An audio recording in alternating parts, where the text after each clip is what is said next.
Wait, this is C9 Fnatic's first rematch in 10 years? Well, first best of 3 rematch. Oh, okay. It's a crime how few, yeah. It's fine. What do you think the score's gonna be? Honestly, like the thing about world scores is like for me, so this is my personal experience playing at Worlds. Yeah. Like every single team is gonna get their ass kicked. Yeah. At some point by the best team. Yeah. Which team kicks your ass is a matter of how good you are, not a matter of if. Like for example, even if G2, I can guarantee you G2 scrims against like Gen G, JDG, Right. they will struggle. Right. Even if it's like a 3-3 scrim, the games that you lose are fucking rough, and the games that you win are a struggle to win. And I personally find that you need to have a team that is capable of having arguments and being honest with each other. And usually, like, you know, young adults in esports, that involves like yelling and getting fucking pissed and mad. And people get really angry with each other. Yeah. So the reason why I hate like doing predictions, because I don't know which teams have players that are capable of yelling at each other and then coming like showing up the next day and playing their best fucking game, you know? Right. Because like I think that's one of the reasons why Fnatic in 2018, 2019, 2020, like 2020 did well at Worlds, because like right now we were yelling at each other. Like there was a lot of angry people in those rooms. Of course. You know, a lot of stress, a lot of like really high pressure, and like we just showed up and played our best game regardless of that. Right. Especially going in from like the earlier weeks, and then, you know, losing against teams that you shouldn't have lost to, and then coming in against the team that you have to beat. I don't know if C9 has players that can like fucking yell at each other and then, you know, come out and because the thing is, if you don't yell at each other, you don't share honestly what needs to be done to win, because people don't have the social skills to actually convey the feedback in a way that gets across.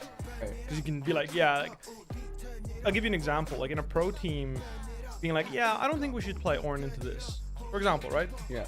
People will take that as, oh yeah, this guy has an opinion, but it's okay. Well, in reality, that guy might genuinely think, like, if we pick Ornn into this, we're just gonna fucking lose. Right. But he's not able to convey that that's how strongly he feels about that. Right.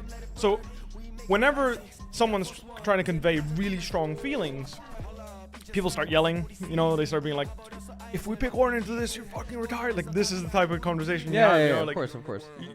That's what you end up getting.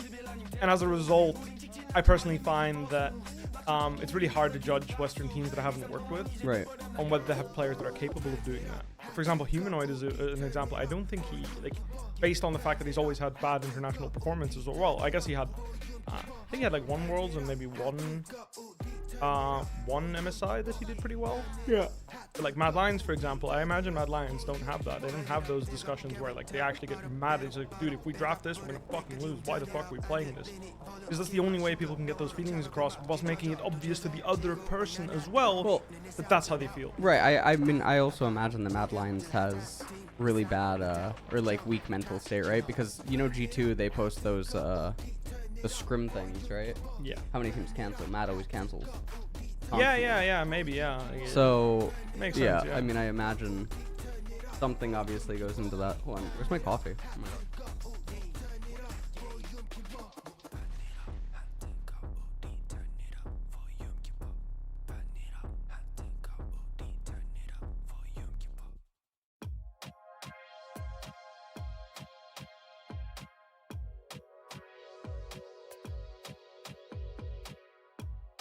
Their feelings. But like, I'll give you an example, right? It's like something that I like had to fight for, like something that I regret not people fighting for harder is like I fought for Garen Yumi in 2019. I thought it was actually really good. And yeah, but I know that as soon as you got, what was it? You guys like lost with it, or there was the message from Reckless. So the thing is that happened when we were in a best of, like, not, I don't know about the message from Reckless. I don't know about that anymore. I don't remember. You'll have to give me. But like the thing is that reaction of like, why the fuck are we playing this? We shouldn't play this. That happened during a best of 5, and like at that point it's like too late. Like that needs to have happened before the prep, right? Yeah, I remember. I mean, you replied to him, right? I was on screen share or something. Like, you guys lost with Garen Yumi, and then like, he said something like, it's not about. It's what was it? It was like, something about having fun, right? And he was basically trying to imply that Garen Yumi is just like fun, and then you replied like, you don't think it was ever about fun. Thought it was about like this is actually just the best. Yeah, no, for sure, right. yeah. And I remember, I remember I was on screen share, and like, I think, Nemesis was sharing a screen to me, right, when this scrim was going on, or not scrim, when this thing was going on, this argument, and you and Reckless were going back and forth. But it was like really weird to me that you guys had so much success with that combo, and then like you just lost with it once. And then he mentally imploded. And he mentally imploded, and it had nothing to do with. Well, he mentally imploded on Garen Yuumi. Okay, but it had nothing to do with Garen Yuumi. Yeah, but that's okay. That's what I mean, right? Is like that's exactly what I mean when I say like teams. They don't. Like, the players are incapable of being honest with their feelings in a way where they can make clear like I do not want to play Garen Yuumi. Like, even if the reasons are like I just because. As a person, like, Worlds is a really big deal, right? Right. So, like, if you feel like I don't want to bet my Worlds performance on a champion, you need to get that across. Right. Because it's important. It will always eat at the back of your mind. Right. Like, it's the same for me. Like, I can say with confidence, every champion I went onto the world stage with, I was fully bought in. You know, I was bought in. And I think this is one of my best champions that I can play to win here. And obviously, like, I played Shannon. Like, I played Shen on stage, and it was not pretty. So I was like, oh yeah, maybe it's not that. You know, I got a reality check. But I didn't lock that champ in thinking like, yeah, my teammates want me to play this. They don't believe that this is good. And like, I valued it a lot that other people gave me that same confidence of like, when I lock in my champ, everyone on my team's like nodding their head like, fuck yeah, you know, he's playing this. And I think that I didn't really one of my regrets is like not making sure that my teammates had that same confidence in the champions they lock in, because at the end of the day, that's what you need when you're playing, in my opinion, you know. So yeah, my point being, I don't know if C9 and Fnatic have that kind of discussions and conversations, because like, for example, they played against Bin Jax with Poppy, right? Like, is everyone on that team fully bought into giving Bin Jax? I'm not so sure. Maybe a lot, like, because it's really obvious. Some people are just like, dude, this guy is like the best Jax player in the fucking world. Why the fuck are we doing this, right? And if you don't get that feeling across, this guy is mentally in the back of his mind constantly thinking like, why the fuck are we playing against Bin Jax again? Like, as soon as he starts getting kills, he's just like, okay, so why did we leave Jax open again? Like, what the fuck is this, right? Because we're all human, and it's easy to fall into that trap. Even though I personally, like, I would have bought in. I think their strategy was good with the Poppy, and it showed that they had practiced it, right? Because they had that this really, like, unique, like, not unique, but like really strong gank angle, like dive angle. Like, they dove him in 2 turns on the top tower. I thought that was really well played.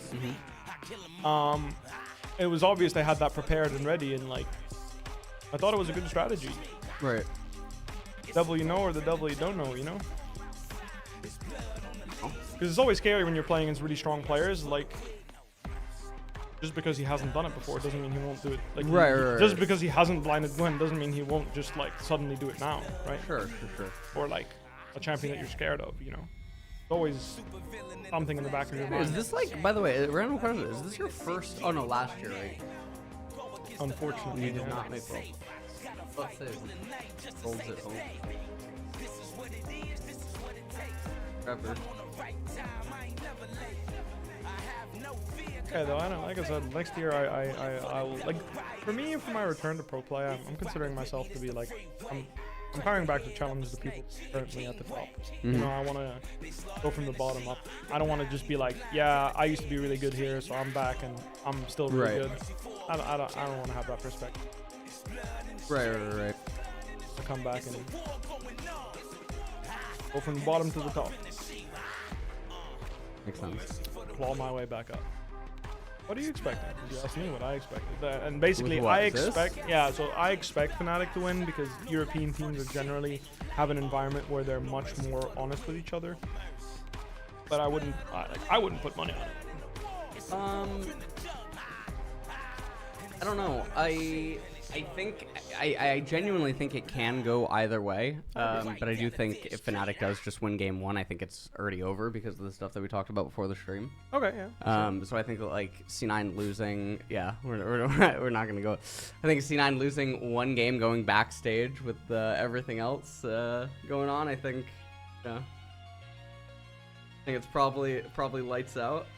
Not sure what the angle is on that, but you know. It's gonna be fine, Bwipo. It's gonna be, you know.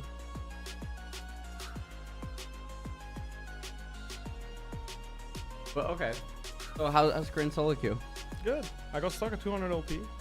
I had like a mental barrier I needed to break through, and now I'm comfortably 8-900. I hit Challenger yesterday. Congratulations. What's your most played?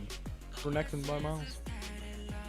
I have 57 or 58 games over Renekton, The and my next most man, the BBC. my next most played is like 15 games. I'm not even joking. I actually think Renekton is insane. I am shocked people are not playing BBC. Renekton. This champion is so broken, it's unreal. Like, holy shit, man! I'm like humiliating people. Like, it's crazy. He's amazing in solo queue when you're professional. I'm not even winning lanes. Like, I just farm. Well, in Korean solo, wait, that's weird. Yeah, I mean, I win lane sometimes, but like even when I don't win lane, like for example, people pick like Aatrox and Jackson to you like 90% of the time. These are not lanes you can brute force as Renekton. Like, you don't win if you try to brute force. So you have to just farm, and like I farm 2 items and I just roll into a team fighting, start murdering people. Are you running into any Briars? Or no?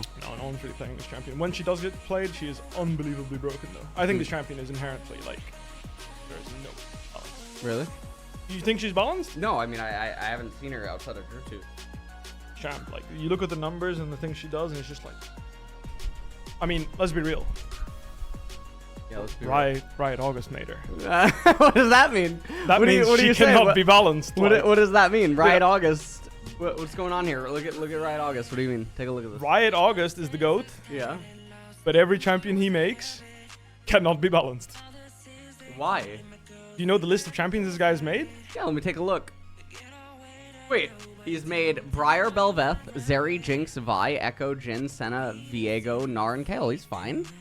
Okay, so out of that list, there are how many champions that have broken the game single-handedly? I'm counting Zeri, Jinx, Echo, Senna, Viego. Thank you, Josh the Ripper, for subbing. And, in my opinion, Kayle has also broken the game before. Jin's balanced? I think Jhin, Vi, Jhin, Vi, Gnar are like the champs where I would agree they're legal. I'm not scrolling down, Twitch My chat. I'm not scrolling.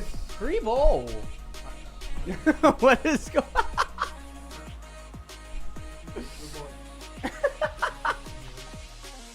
Yeah. What the My goodness. Okay. Polar Bear and Jorah's book. Yeah, this is it, dude. Turn off the music? What do you... I mean, it's riots. Alright. Good boy. There you go, there you go, there you go. Oh my god. Senna legit broke the game when she came out. Yeah, but like everything's fine. Alright. Twitch chat, give us a topic to talk about. We have 10 minutes. Give us a topic. Go. Go, go, go, go.